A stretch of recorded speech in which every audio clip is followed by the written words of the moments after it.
आपस में क्यों बातचीत कर रहे हैं?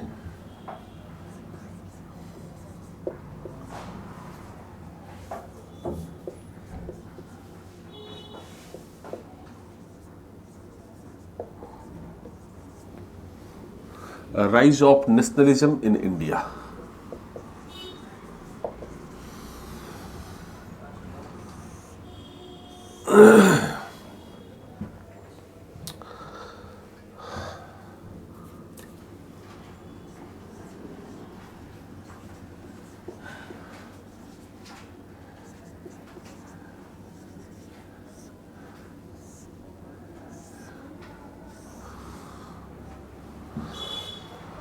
मेरा एक छोटा सा प्रश्न है आप लोगों से, पता नहीं आप उसको समझ पाते हैं या नहीं समझ पाते हैं।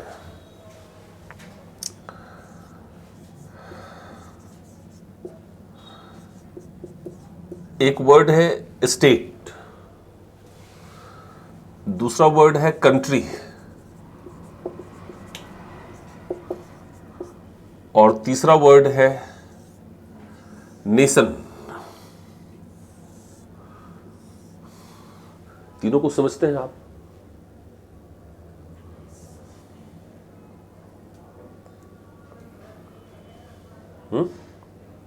नहीं। यहां पर जो स्टेट वर्ड को हम यूज कर रहे हैं, थोड़ा सा मैं आपको जानकारी दे दूं। मेनली हमें यह समझना है नेशन, चूंकि हमने नेशनलिज्म लिखा है, लेकिन स्टेट, कंट्री और नेशन तीनों को मैं थोड़ा सा समझाना चाहता हूं। स्टेट एक पॉलिटिकल कॉन्सेप्ट है,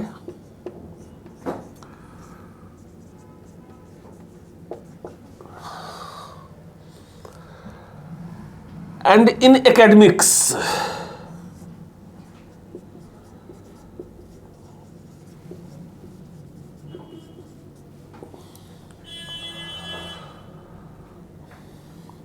there is different meaning of state.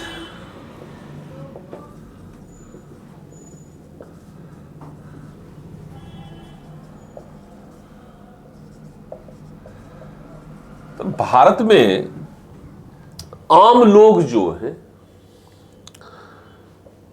वे जब राज्य शब्द का इस्तेमाल करते हैं तो उनका एक डिफरेंट मीनिंग होता है।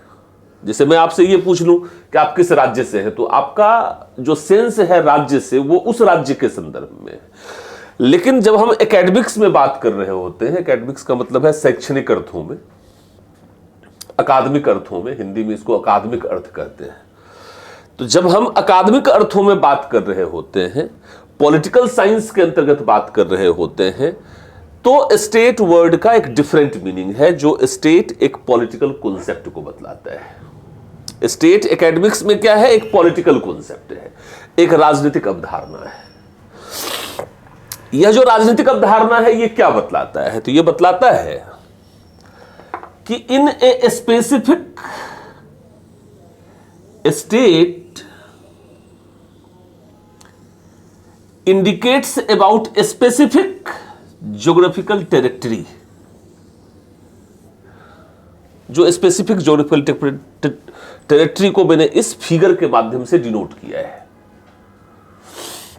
यह एक स्पेसिफिक ज्योग्राफिकल टेरिटरी है।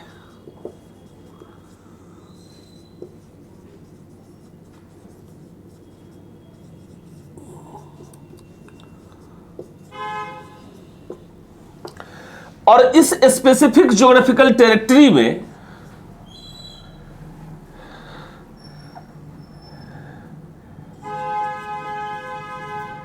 State is union of individual. राज्य एक विशेष भौगोलिक क्षेत्र में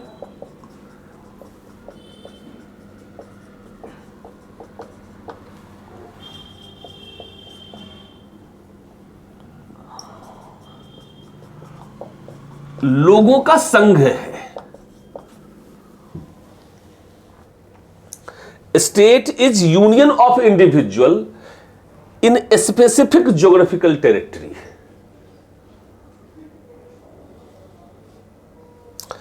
अर्थात सबसे पहले स्टेट में क्या होना चाहिए? एक स्पेसिफिक ज्योग्राफी या एक स्पेसिफिक टेरिटरी। दूसरा क्या होना चाहिए? पॉपुलेशन, जनसंख्या। तीसरा क्या होना चाहिए? गवर्नमेंट। चौथा क्या होना चाहिए? सॉवरेंटी। मतलब ये 4 कंपोनेंट है स्टेट के। राज्य एक विशेष भौगोलिक क्षेत्रों में लोगों का समूह है। इसका मतलब यह है कि राज्य के पास जो है, राज्य के 4 तत्व हैं। पहला तत्व एक विशेष भौगोलिक क्षेत्र, लिखिएगा, नोट कीजिएगा, एक विशेष भौगोलिक क्षेत्र। दूसरा जनसंख्या, तीसरा सरकार, और चौथा संप्रभुता या सर्वोच्चता। क्लियर है मेरी बात? राज्य क्लियर है? राज्य क्या होता है? कंट्री पर हम लोग आते हैं। जहां स्टेट एक पॉलिटिकल कॉन्सेप्ट है, वहीं कंट्री एक ज्योग्राफिकल कॉन्सेप्ट है, सोशियो कल्चरल कॉन्सेप्ट है।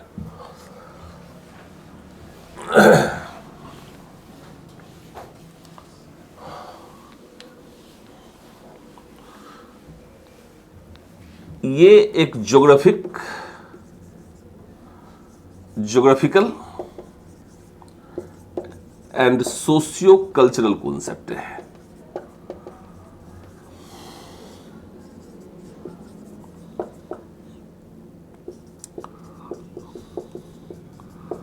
भौगोलिक एवं सामाजिक सांस्कृतिक अवधारणा।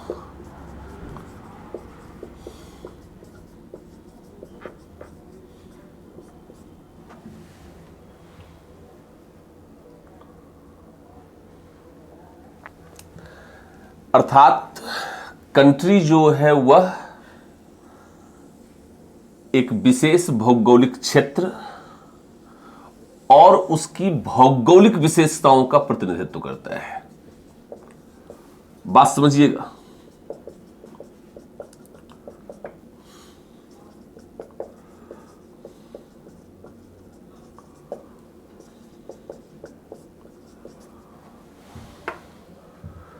एक विशेष भौगोलिक क्षेत्र में एक विशेष भौगोलिक विशेषताओं का प्रतिनिधित्व यह करता है, और इसके कारण से एक विशेष सामाजिक, सांस्कृतिक,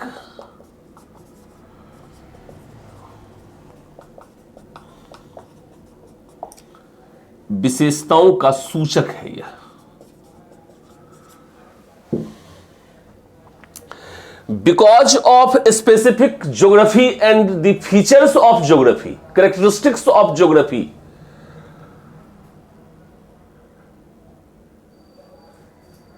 socio-cultural characteristics developed.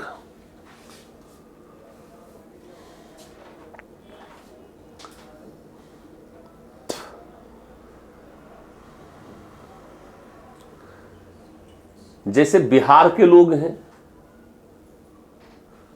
वह दोपहर के खाने में चावल दाल सब्जी खाना बहुत पसंद करते हैं। बंगाल के लोग हैं, सुबह दोपहर शाम रात फिश और राइस को पसंद करते हैं। कश्मीर के लोग आप इमेजिन नहीं करेंगे, साग में भी चिकन डाल के खाते हैं। मतलब एक खान पान, फूड हैबिट्स, क्लोथिंग पैटर्न, वस्त्र पहनने का तरीका, बोलने का एक तरीका, बात करने का एक तरीका, एक वे ऑफ लाइफ, रहन सहन, पसंद नापसंद, लाइक्स डिसलाइक्स, ये एक ज्योग्राफिकल कैरेक्टरिस्टिक्स के कारण से socio cultural characteristics, likes dislikes developed हो जाते हैं या क्लोथिंग पैटर्न डेवलप्ड हो जाता है। इसको हम कंट्री कहते हैं। अर्थात मान लो निकिता कि तुम्हारे सर में चोट लग जाए, ऐसे भगवान ना करे कि चोट लगे, लेकिन सर में चोट लग जाए, और वो भी यहां इंडिया में नहीं, भारत से बाहर ब्रिटेन में, और तुम सब कुछ भूल जाओ, तुम्हें याद रह जाए सिर्फ एक गंगा, और तुमसे कुछ भी पूछा जाए तुम बोलो गंगा, समझ जाएंगे इंडिया की बात कह रही है। Geographical characteristics established the identity of a country, like Himalaya, Ganga, या हमारा जो रिवर्स है, हमारा जो नेचर ऑफ सॉइल्स है, मिट्टी की प्रकृति है, हिमालय है, गंगा है, नदियां हैं, पहाड़ हैं, पेड़ पौधे हैं, फ्लोरा एंड फौना जिसको कहते हैं, सब कुछ का एक स्पेसिफिक, जो इंडिया की कुछ स्पेसिफिक कैरेक्टरिस्टिक्स को एस्टेब्लिश कर रहे हैं, और इसी ज्योग्राफिकल कैरेक्टरिस्टिक्स से हमारा सोशियो कल्चरल कैरेक्टरिस्टिक्स इन्फ्लुएंस्ड होता है। और हम लोग क्या करते हैं कि विभिन्न भाषा भाषी होने के बावजूद भी, culture to culture, place to place culture vary करने के बावजूद भी ओवरऑल इंडिया की एक कल्चर डेवलप्ड हो जाती है, जो हमारा आइडेंटिटी है, ज्योग्राफिकल आइडेंटिटी भी है, सोशियो कल्चरल आइडेंटिटी भी है। अब आते हैं नेशन। नेशन को हम लोग कहते हैं कि नेशन एक एथनिक कॉन्सेप्ट है।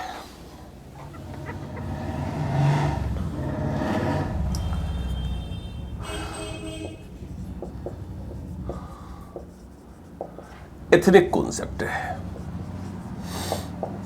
इसको हिंदी में कहते हैं निर्जातीय संकल्पना।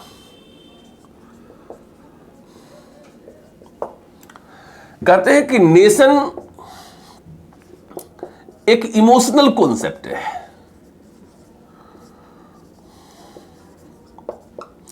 भावनात्मक अवधारणा है।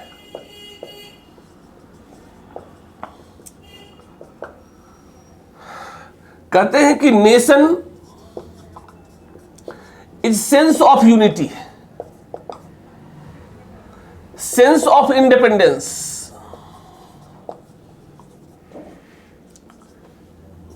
Sense of brotherhood, sense of Prestige,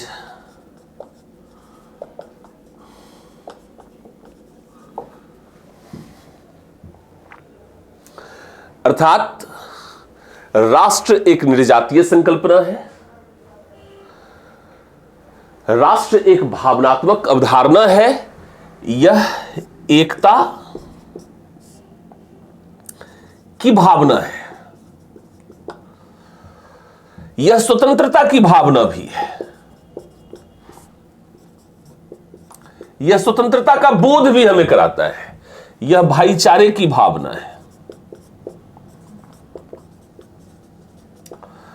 और यह राष्ट्र की प्रतिष्ठा, गौरव की भावना भी है। To be an Indian you feel prestige and glory. आपको कभी भारतीय होने पर शर्म आती है या गर्व होता है? एक भारतीय के रूप में आप गौरव महसूस करते हैं या शर्म महसूस करते हैं?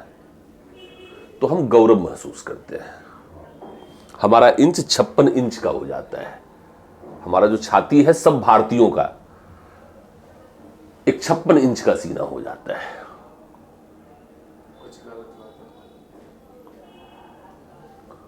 गलत का मतलब क्या हो गया? किसी का अगर किसी जगह पर किसी स्पेसिफिक आदमी का मर्डर हो जाता है तो उसको इलीगल तरीके से ट्रीट किया जाता है। वो सब तो देश के अंदर हो रहा है ना मर्डर यार, उसमें राष्ट्र की अवधारणा कहां है?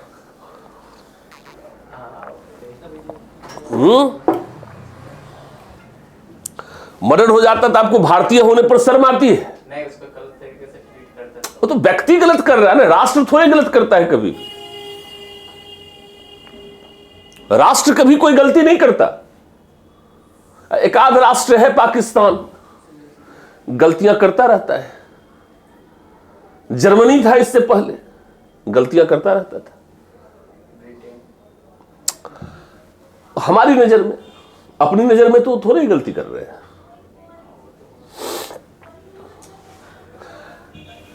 राष्ट्र का मतलब जो सबसे जो बड़ा मतलब है वह सेंस ऑफ यूनिटी से है। अर्थात जब हम कहते हैं नेशनलिज्म, तो इंडिया में जो यह सेंस ऑफ यूनिटी है वह कैसे आया? और जब यह आएगा, देखिए ये एगेंस्ट इंपेरियलिज्म भी है। राष्ट्रवाद जो है वह एगेंस्ट इंपेरियलिज्म है। तो खैर, मैं इस वर्ड को क्लियर इसलिए करना चाहता था ताकि नेशनलिज्म जो है वह आपका क्लियर हो सके। अर्थात एकता की जो भावना है वही राष्ट्र है, और जिस जो विचार एकता की इस अवधारणा पर बल देता है वह राष्ट्रवाद है, नेशनलिज्म। देखिए, इज्म का मतलब क्या होता है? इज्म का मतलब क्या होता है? ये तो नेशन है, नेशन का मतलब हमने समझा दिया। इज्म का मतलब क्या होता है? थ्योरी, सिद्धांतवाद, राष्ट्रवाद। अर्थात राष्ट्र की एकता के संबंध में जो विचार है, जो विचारधारा है, वही राष्ट्रवाद है, वही नेशनलिज्म है। तो अब हम ये पढ़ रहे हैं कि भारत में राष्ट्रवाद का उदय कैसे हुआ। इस पर मैं सबसे पहले बातचीत को एक स्टेटमेंट के आधार पर थोड़ा बातचीत को हम डेवलप करना चाहेंगे। स्टेटमेंट है,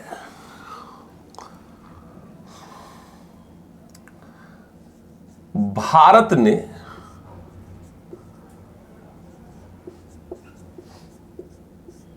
अपने दास्ता रूपी जंजीरों को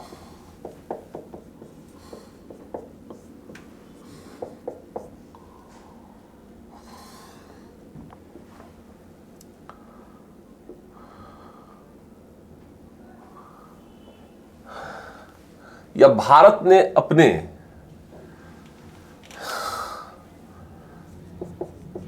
दास्ता रूपी अंग्रेजी जंजीरों को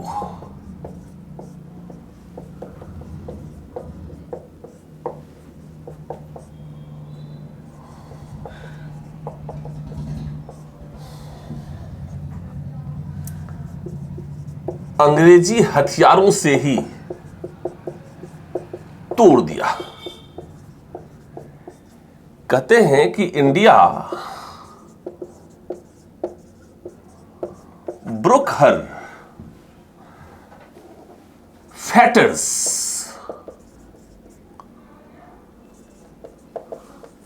British fetters with British hammers। अंग्रेजी हथौड़े से ही तोड़ दिया। India broke her British fetters with British hammers.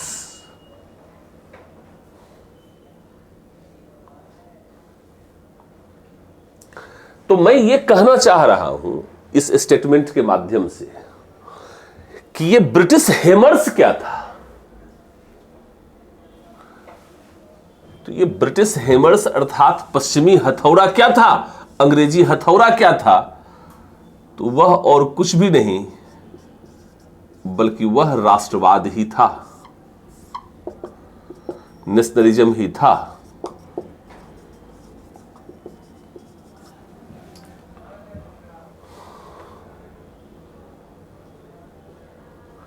Bharat ने साम्राज्यवाद रूपी अपनी जंजीरों को, साम्राज्यवाद एक जंजीर है, फैटर्स है और उसको ब्रिटिश हेमर्स अर्थात नेशनलिज्म या वेस्टर्न हेमर्स नेशनलिज्म से ही तोड़ दिया। अर्थात यह हथौड़ा क्या था? तो नेशनलिज्म वह हथौड़ा था, वह हेमर्स था जिससे हमने इस फैटर्स को तोड़ दिया है। अर्थात ये नेशनलिज्म भी तो हमने उन्हीं से सीखा ना। साथ साथ यह जो हेमर्स है ये हमारे पास कैसे आया?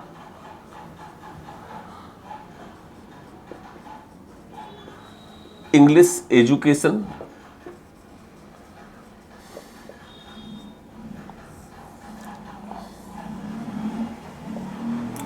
मॉडर्न प्रेस,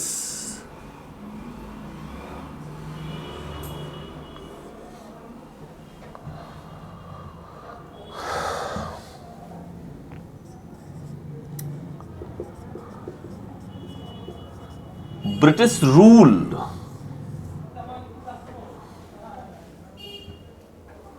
ब्रिटिश रूल भी एक हेमर्स ही है, बिकॉज ब्रिटिश रूल यूनाइटेड अस।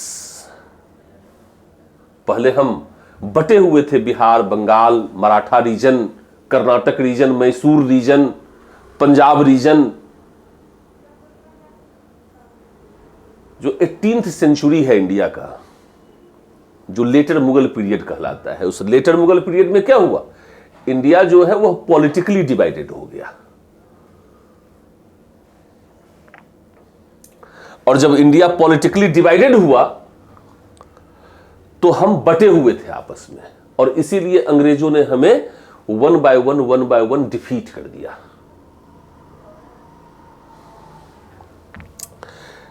इसीलिए ये जो ब्रिटिश रूल है कंसीडर्ड एज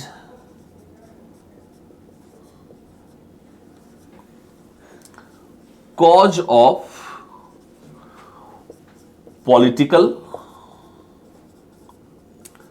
administrative,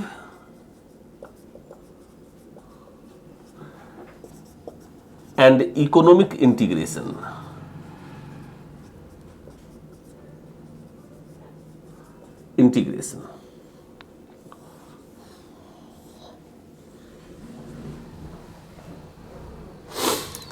अर्थात राष्ट्रवाद वह पश्चिमी हथौड़ा है जिससे हमने अंग्रेजी दास्ता की जंजीरों को तोड़ा है। यह राष्ट्रवाद भारत में कैसे आया? तो अंग्रेजी शिक्षा के माध्यम से आया। आधुनिक प्रेस के माध्यम से आधुनिक विचारों का प्रचार प्रसार हुआ। और अंग्रेजी शासन ने भारत को राजनीतिक, प्रशासनिक व आर्थिक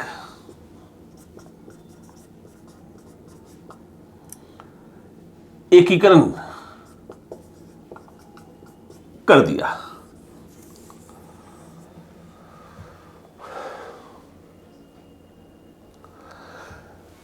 अर्थात जो भारत में राष्ट्रवाद का उदय है उसको अगर हम पॉइंट वाइज, अब ये इस बात को समझ रहे हैं आप, ये नहीं समझ रहे हैं, अब इसको अगर पॉइंट वाइज हम देखें तो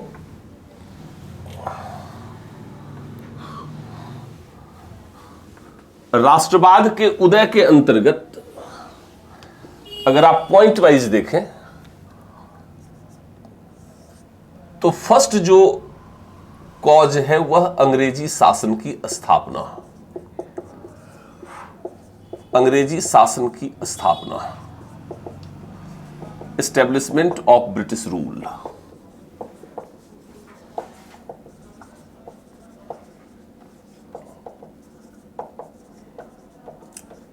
ऑफ ब्रिटिश रूल। दूसरा, अंग्रेजी शासन का प्रतिकूल प्रभाव, against impact of British rule.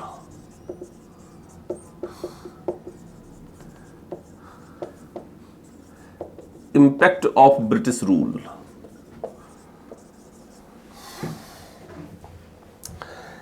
चाहे वो पीजेंट हो,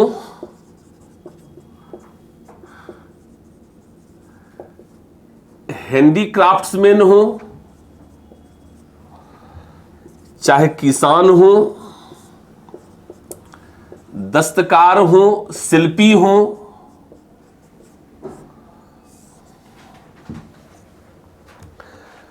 व्यापारी हो,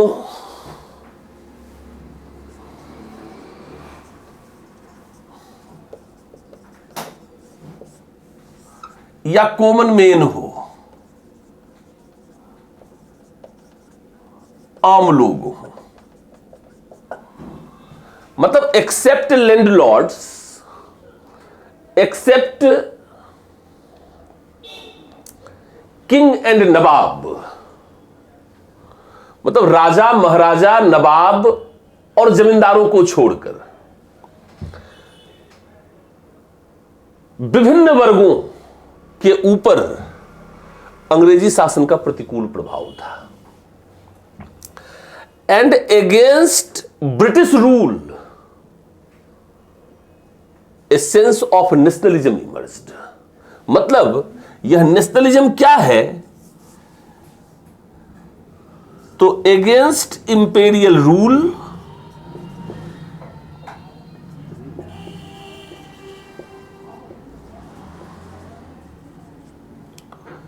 एज रिएक्शन नेशनलिज्म डेवलप्ड।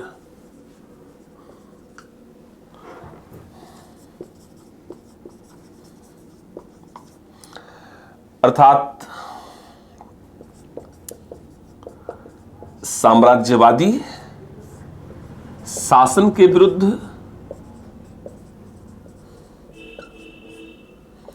राष्ट्रवाद की भावना का विकास हुआ।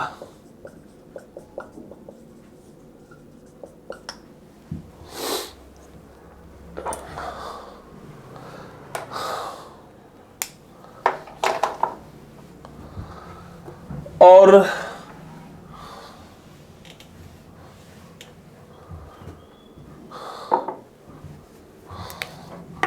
फोर्थ पॉइंट में ऑलरेडी हम वेस्टर्न एजुकेशन की बात ऑलरेडी कर चुके हैं। Western education, modern political ideals and values,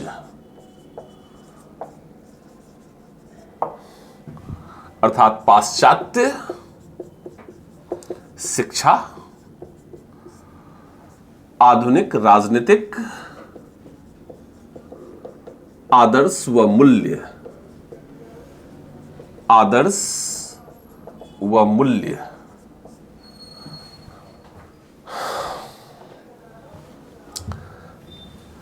और इन्हीं पाश्चात्य आदर्श और मूल्यों को जनता के बीच लोकप्रिय बनाने में इन्हीं आदर्शों और मूल्यों को जनता के बीच प्रसारित करने में आधुनिक प्रेस की भूमिका,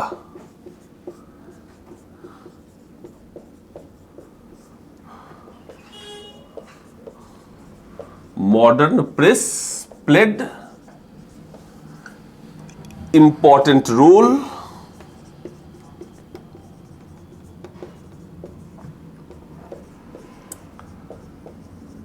in spreading modern ideals and values।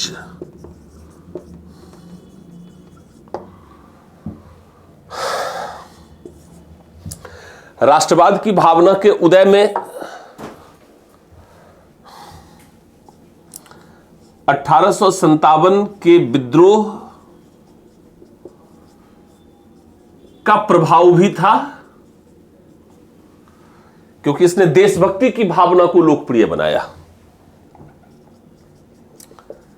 क्योंकि इसने देशभक्ति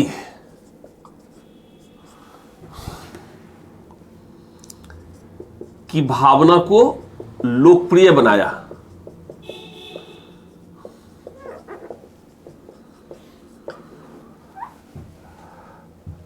संघर्ष की एक प्रेरणा है और त्याग और बलिदान की एक प्रेरणा है राष्ट्र के लिए। तो impact of revolt of 1857 because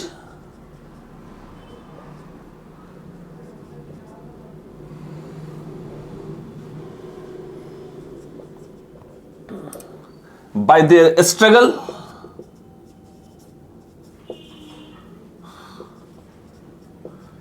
sense of patriotism,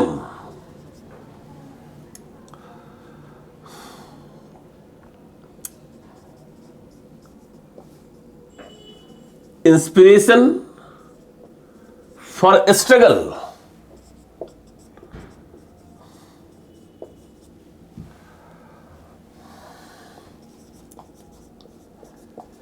devotion and dedication to nation developed.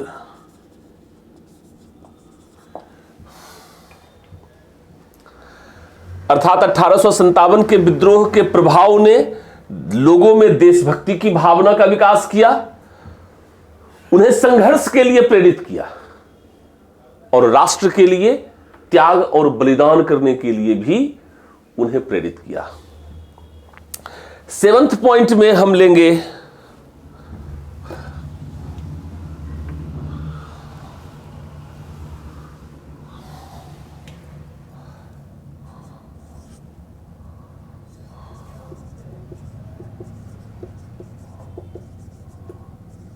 Socio religious reform movement.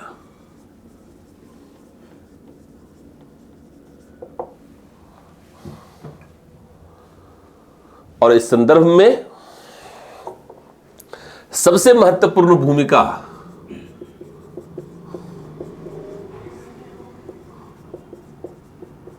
सामाजिक धार्मिक सुधार आंदोलन को लेंगे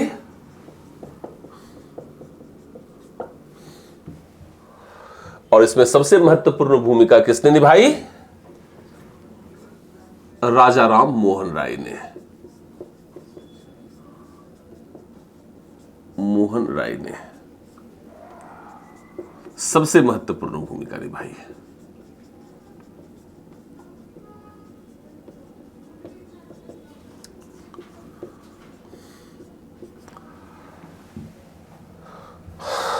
In this regard, Raja Ram Mohan Roy played most important role.